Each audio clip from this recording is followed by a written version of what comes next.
Did you know that 70% of employees feel disengaged at work? That's a staggering number.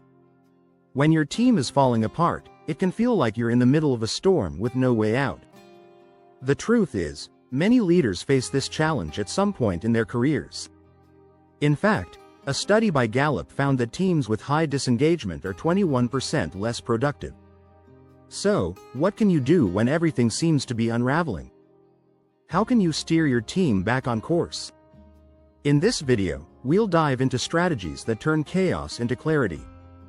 We'll explore how to maintain calm, identify hidden problems, and build trust when it seems like trust is lost. Get ready for insights on embracing vulnerability, navigating conflicts, and crafting a powerful comeback story for your team. Whether you're a new leader or have years of experience, these tools will help you lead effectively, even in tough times. Let's embark on this journey together and turn your team's challenges into a success story. Chapter 1. The Calm in Chaos. Mastering emotional leadership. When everything feels like it's falling apart, the one thing a leader must maintain is calm. Emotional leadership is not about suppressing feelings but guiding them in the right direction. Leaders who keep their emotions in check inspire their teams to stay focused. A Harvard Business Review study found that 90% of top performers score high in emotional intelligence, proving it's key to effective leadership. One strategy to achieve emotional stability is the 10-second rule. Before reacting to a stressful situation, take a deep breath, pause, and reflect for 10 seconds. This short moment of clarity can prevent impulsive decisions that may worsen the situation. Another method is name it to tame it. By labeling your emotions, whether it's frustration or anxiety, you take control of them rather than letting them control you. Dr. Travis Bradberry, author of Emotional Intelligence 2.0, notes that leaders who recognize their own emotional triggers can manage them better, ensuring they don't project negativity onto the team. Leading through chaos also requires empathy. When your team feels understood, they trust you more. Make it a habit to ask, "How can I support you right now?" This simple question fosters connection and shows you're invested in their well-being. Remember, calm is contagious. If the leader maintains composure, the team is more likely to follow. In fact, research from the University of Michigan shows that employees mirror their leaders' emotions. If you want calm, you must model it first. It's not about denying the crisis but about managing it with grace. Chapter 2. Decoding dysfunction.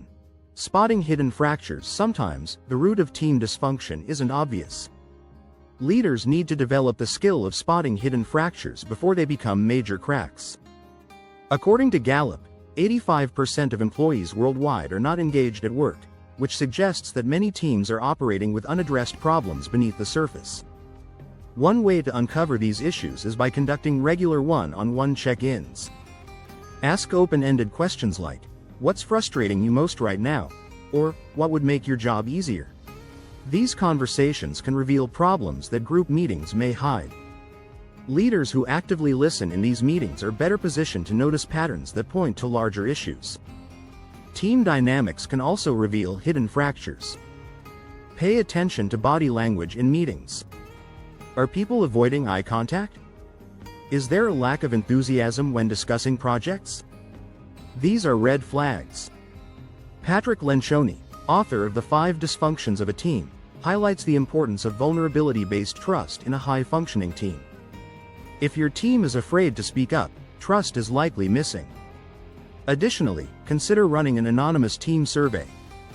Ask questions about communication, trust, and workload to gauge the real temperature of the room. Data from surveys like this can pinpoint areas of improvement and shine a light on issues you weren't aware of. Once the fractures are visible, you can start addressing them with tailored solutions, whether through clearer communication, adjusted workflows, or conflict resolution. Chapter 3. Pivot, don't panic.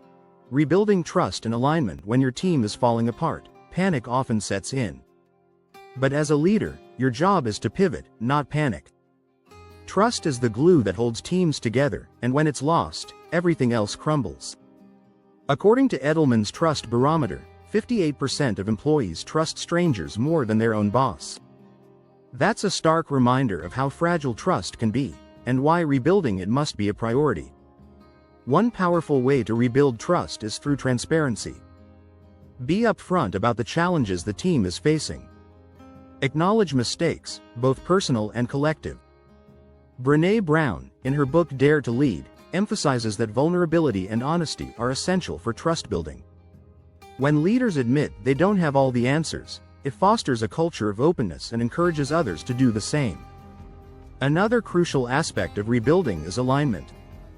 Teams fall apart when they're pulling in different directions. A simple but effective strategy is revisiting the team's goals. Sometimes, teams lose sight of the bigger picture. Host a reset meeting to refocus on your shared mission and values. Ensure everyone knows what the team is working toward and how their individual roles contribute to that vision. Research shows that highly aligned teams achieve 2.3 times higher financial success, so this isn't just about cohesion, it directly impacts performance. It's also important to empower your team to take ownership of the solution. Ask for their input on how to rebuild trust. When the team feels involved in the recovery process, they're more committed to the outcome. This not only strengthens the bond between members but also enhances overall engagement. Finally, celebrate small wins.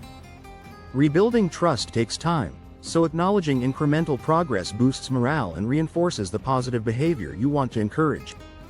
Remember, rebuilding doesn't happen overnight, but with patience and persistence, you can pivot your team back to success. If you're finding these insights helpful, don't forget to subscribe for more leadership strategies and tips. Chapter 4. The Power of Vulnerability. Leading with transparency. Many leaders think vulnerability is a weakness, but it's actually one of the strongest leadership tools. Being open about your own struggles and challenges makes you relatable and builds trust. According to Dare to Lead by Brené Brown, vulnerability is not about winning or losing, it's about having the courage to show up. When you lead with transparency, you create a safe space for your team to be honest about their own concerns. A simple yet effective way to practice vulnerability is to share your learning moments. Talk about a mistake you made in the past and what you learned from it. This can break down walls and encourage your team to do the same. When teams see their leader is not perfect, they realize they don't have to be either. Transparency is also key in rebuilding trust. Keep your team informed, especially during tough times. Research shows that 84% of employees believe their organization's culture becomes more positive when leaders are open. Let them know what's happening behind the scenes, even if the news isn't good. Saying, "I don't have all the answers right now, but I'm working on it," shows honesty and keeps anxiety at bay. Another great way to lead with transparency is by soliciting feedback. Don't wait until the annual review, ask for it regularly. Questions like, "What can I do better?" or "How can I support you more?" demonstrate that you value your team's input. This not only boosts morale but also creates a culture where everyone feels heard. Remember, vulnerability in leadership is about building connections, and connections fuel team success. Chapter 5. Turning resistance into resilience. Navigating conflicts like a pro-conflict in teams is inevitable, especially when things are falling apart. But how you handle conflict can determine whether your team grows stronger or splinters further. A study by CPP Global found that U.S. employees spend nearly 2.8 hours per week dealing with conflict. That's lost productivity. So, mastering conflict resolution is a must for leaders.